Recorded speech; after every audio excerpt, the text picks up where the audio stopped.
여러분 안녕하십니까? 8월 18일 화요일 뉴스투데이 강원입니다. 수도권 교회발 코로나19 감염 확산이 적어도 강원 영서에서는 시작된 것으로 보입니다. 지난 주말 춘천 확진자에 이어 원주와 횡성 그리고 평창에서도 모두 전광훈 씨가 목사로 있는 서울제일교회와 관련된 확진자가 잇따라 발생했습니다. 이병선 기자입니다. 원주에서도 수도권 교회발 코로나19 확진자가 나왔습니다.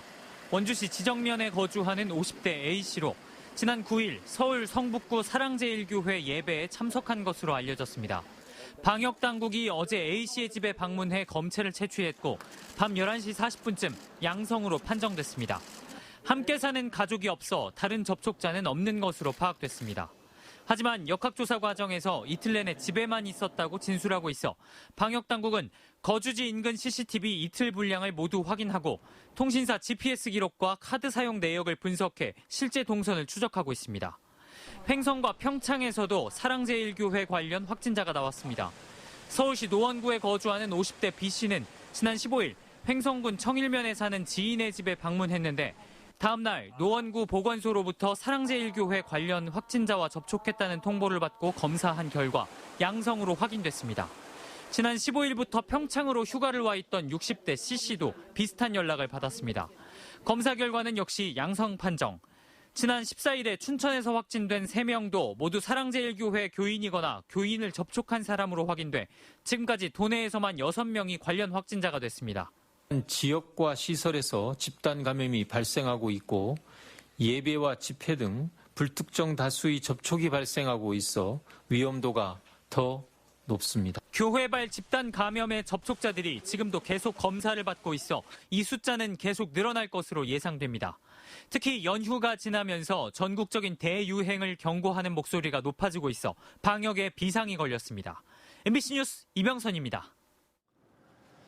최근 수도권을 중심으로 코로나19 재유행 조짐이 나타나면서 감염병 사태 대응을 위한 의료 인력 확대의 목소리가 높아지고 있습니다. 보건의료산업노조는 의사가 부족해 간호사 등이 불법 의료를 담당하면서 환자 안전이 위협받고 있고 지방의료원은 의사한테 5억에 가까운 연봉을 주고도 의사 부족을 호소하고 있다고 지적했습니다. 또 전체 병원의 10%에 불과한 공공병원이 코로나19 병상의 75%를 맡고 있다며 감염병 사태 대응을 위한 공공의료 확대가 시급하다는 주장에 힘이 실리고 있습니다. 역대 최장기간 이어진 장마는 그쳤지만 비 피해의 여파는 여전히 계속되고 있습니다. 특히 접경 지역은 선박 전복 사고와 지뢰 유출, 그리고 아프리카 돼지열병 등 미해결 난제들이 겹쳐 발생하고 있습니다. 이재규 기자가 보도합니다.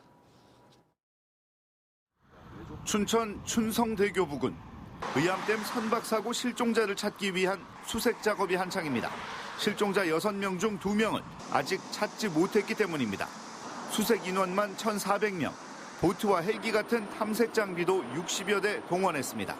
특히 도보 수색을 강화했습니다. 소양댐과 춘천댐, 의암댐이 방류를 멈추거나 줄인 데다 비가 그쳐 강변이 맨 바닥을 드러냈기 때문입니다. 춘천대교에서 백양역 그 사이에 숲이 많이 있습니다. 그쪽을 집중적으로 좀 도보 수색을 좀 해달라고 주문을 했습니다. 물난리를 수습하기에도 바쁜 접경 지역은 지뢰 때문에 생명의 위협까지 받고 있습니다. 철원, 화천, 인제 등 지역에서 어디선가 흘러온 지뢰가 잇따라 발견되고 있기 때문입니다. 40년 전 지뢰 사고를 당했던 피해자에게도 떨쳐내기 쉽지 않은 두려움이 밀려듭니다. 홍수로다가 이제 지하 유실됐다는 뉴스가 나오니까 더 그러네요. 더 그렇죠. 예. 이것도 그런 게 숨겨져 있지 않나. 돼지과 동물에게 감염되는 전염병, 아프리카 돼지열병도 확산 양상입니다. 화천, 철원에 이어 인제 민통선 밭갓 지점에서도 아프리카 돼지열병이 검출되며 농가 긴장이 높아지고 있습니다. 집중호우에 야생 멧돼지 차단 울타리와 포획틀이 훼손됐을 가능성도 높아 전염 위험성이 높은 상황입니다. 집중호우는 그쳤지만 그 피해는 도내 곳곳 많은 주민에게 여전히 현재 진행형입니다. MBC 뉴스 이재규입니다. 지난 25일부터 이어진 집중호우로 인한 강원도 내 피해액이 1,639억 원으로 잠정 집계됐습니다. 강원도가 어제 오전 7시를 기준으로 집중호우 피해액을 잠정 집계한 결과 도로와 하천 등 공공시설 286건, 주택 235건, 농경지 871헥타르 등 모두 1,639억 원에 달하고 있습니다. 이에 따라 강원도는 굴삭기와 덤프 등 장비 2,600여 대와 인력 15,800여 명을 동원해 공공시설은 98% 복구했지만 주택과 농경지 등 사유시설 복구율은 34%에 머물고 있습니다. 강원도는 오늘 19일 집중호우 피해 중앙합동조사가 마무리되면 화천과 양구, 인제 지역도 2차 특별재난지역에 포함될 수 있도록 정확한 피해 조사를 펼치고 있습니다. 의암호 선박 사고 실종자를 찾기 위한 시민들의 동참이 늘어나고 있습니다. 춘천시에 따르면 춘천시 남면과 강촌어업계 그리고 한국구조연합회, 특전사 동지회 단체 등은 북한강 수계는 물론 실종자 발견이 많았던 청평호 고성리 일원에 대한 실종자 찾기 활동을 지원하기로 했습니다. 또 춘천시 자원봉사센터와 자유총연맹 춘천시 지회 등도 참여하기로 협의했으며 의용소방대도 공동급식을 돕는 등 실종자들의 아픔을 나누기 위한 시민들의 협력이 이어지고 있습니다. 코로나19의 여파로 여름 축제들이 거의 취소가 됐지만 정선에서는 야생화 축제가 열리고 있습니다. 관광객들은 방역수칙을 지킨 채 수십 종의 여름 야생화를 관람하고 있습니다. 조규환 기자가 다녀왔습니다. 해발 1330m, 한백산 만항제에 형형색색의 야생화들이 활짝 피었습니다. 하늘숲 정원 한복판에 우뚝 서서 당당한 자태를 뽐내는 구리대, 종 모양의 방울이 매달린 것 같은 초롱꽃과의 모시대, 연보랏빛 꽃잎으로 숲을 뒤덮은 둥글 이질풀은 여름을 대표하는 야생화들입니다. 약이 없을 때에 이질 배앓이 할 때 먹는 약초로 썼습니다. 그리고 이 지역에 가장 많이 서식하는 것이 드문 이질풀인데 아마 우리나라에서도 이렇게 집단으로 서식하는 곳이 여기가 제일 크다고 볼 수 있습니다. 천상의 화원이라고 불리는 만항제에는 봄부터 가을까지 300여 종의 야생화들이 만발합니다. 꽃은 크고 화려하지 않지만 아담하고 수수한 모양이 야생화의 매력입니다. 소박하면서도 그래도 그 다양성도 있고요. 그리고 너무 두드러지지 않지만 그 은근한 아름다움이 또 있는 것 같아요. 코로나19 상황을 감안해 마스크 쓰기 등 방역 수칙을 지켜야 하고 체험 프로그램은 없앴습니다. 야생화 향기가 풍기는 숲에서 책을 읽고 전시회를 둘러보며 마음의 여유를 되찾을 수 있습니다. 체험 프로그램은 다 없앴고요. 지금 장기간의 수해 또 코로나 사태로 인해서 피로에 지친 전 국민들이 우리 야생화 축제에 오셔서 힐링하시고 한백산 야생화 축제는 오는 23일까지 열리는데 인근 야생화 마을에서 골목길 정원 박람회가 오는 22일부터 시작돼 이달 말까지 그윽한 야생화의 향기를 방문객들에게 선사합니다. MBC 뉴스 조규환입니다. 코로나19로 인한 고용 위기를 극복하기 위해 공공일자리 제공 사업이 추진됩니다.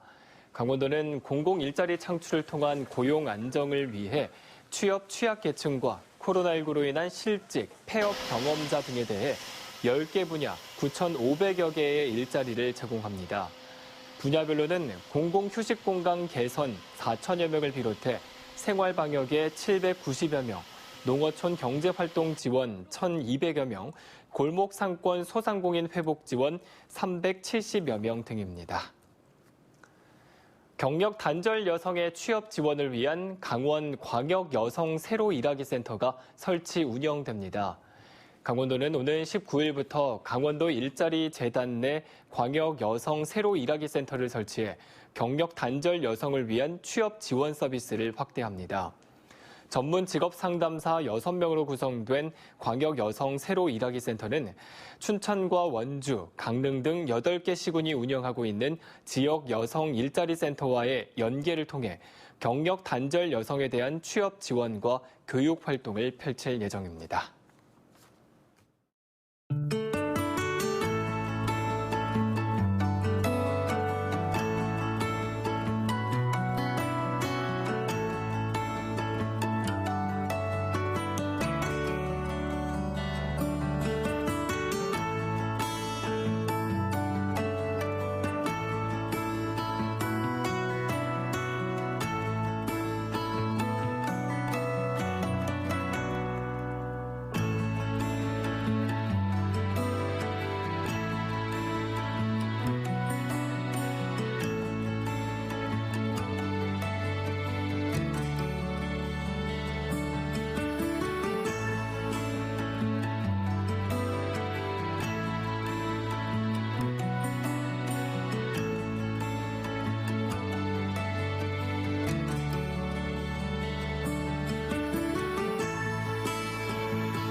긴 장마 뒤 폭염을 앞두고 온열 질환에 대한 각별한 주의가 요구되고 있습니다. 올 들어 도내에서 발생한 온열 질환자 수는 모두 30명으로 지난해 97명, 2018년 203명에 비해서는 적은 수지만 본격적인 폭염과 열대야를 앞두고 있어 안심하기 어려운 상황입니다. 강원도가 도내 온열 질환자를 분석한 결과 50대 이상 장년층, 남성, 그리고 낮 12시에서 5시 사이에 주로 발생한 것으로 나타났습니다. 강원도는 폭염 작업 시 휴식 시간을 준수하고 충분한 수분을 섭취하는 등 폭염 대비 건강 수칙을 지켜야 한다고 밝혔습니다. 코로나19 확진자 3명이 발생하자 방역 대응을 강화한 춘천시가 다중이용시설에 대한 운영 중단을 결정했습니다. 춘천시에 따르면 사회적 거리두기 2단계 수준에 맞게 경로당과 노인복지관 운영을 중지하기로 했으며 평생학습관 강좌 66개는 폐쇄를, 문화 프로그램 개강은 연기 조치했습니다. 종합사회복지관 3곳은 10명 이하의 최소 인원으로 운영하도록 안내했고 시립복지관 거주 인원의 외출 자제를 당부했습니다. 아울러 지역 내 종교시설 463곳에는 사회적 거리두기 준수 협조를 요청하는 공문을 발송했습니다. 중앙고속도로 남원주 나들목의 지정체 현상을 줄이기 위해 고속도로에서 나오는 방향의 통행차로가 1개 더 늘어납니다. 도로공사는 남원주 나들목의 시내 방향 진출로를 1차로 하이패스 4차로 일반 차량에서 2, 3차로 하이패스 4차로 일반 차량으로 바꾸기로 하고 오는 10월까지 시설 공사를 마치기로 했습니다. 특히 2, 3차로는 이른바 다차로 하이패스를 설치해 통과 편의를 높이기로 했습니다. 지난 7월 남원주 나들목을 통해 원주로 진입한 차량은 40만 대로 하루 평균 13,000대에 달하고 있습니다. 속초 로데오 거리 상점가에 주차 빌딩이 들어섭니다. 속초시가 90억 원의 사업비를 들여 만성적인 주차난을 겪고 있는 설악 로데오 거리에 3층 4단 310면 규모의 주차 빌딩 공사를 연말까지 마무리할 계획입니다. 이번 사업은 2019년 중소벤처기업부의 주차 환경 개선 공모에 선정돼 사업비를 확보해 진행될 예정입니다. 춘천 의암호 선박 사고와 코로나19 확산으로 올해 강촌 힐링 페스티벌 축제가 전면 취소됐습니다. 춘천 강촌축제조직위원회는 임원 회의를 통해 강촌 힐링 페스티벌 축제를 전면 취소하기로 결정했습니다. 당초 축제는 다음 달 18일부터 20일까지 춘천 남산면 강촌 지역에서 버스킹 공연과 강촌 가요제 등으로 진행될 예정이었습니다. 앞서 올해 춘천 레저대회도 전면 취소됐습니다. 장마가 끝나고 늦더위가 계속될 것으로 예상됨에 따라 정선군이 물놀이 안전관리 대책기간을 9월 중순까지로 연장하기로 했습니다. 이에 따라 물놀이 관리 지역의 안전관리부서의 비상근무를 유지하고 안전관리 요원과 시민수상구조대를 계속해서 배치합니다. 또 또 구명조끼 비치 등 안전시설 점검을 강화하고 편의시설도 점검하기로 했습니다. 양구군은 농어촌 버스가 운행하지 않는 해안면에 행복마을버스 도입을 추진하고 있습니다. 이를 위해 양구군은 해안면사무소에서 동면 팔랑리 구간을 운행할 마을버스 한정면허 운송 사업자를 모집 공고했습니다. 행복마을버스 사업자가 선정될 경우 오는 11월부터 하루 4차례씩 버스가 운행되며 요금은 100원이 부과됩니다. 이상으로 뉴스투데이 강원을 마칩니다. 시청해주신 여러분 고맙습니다.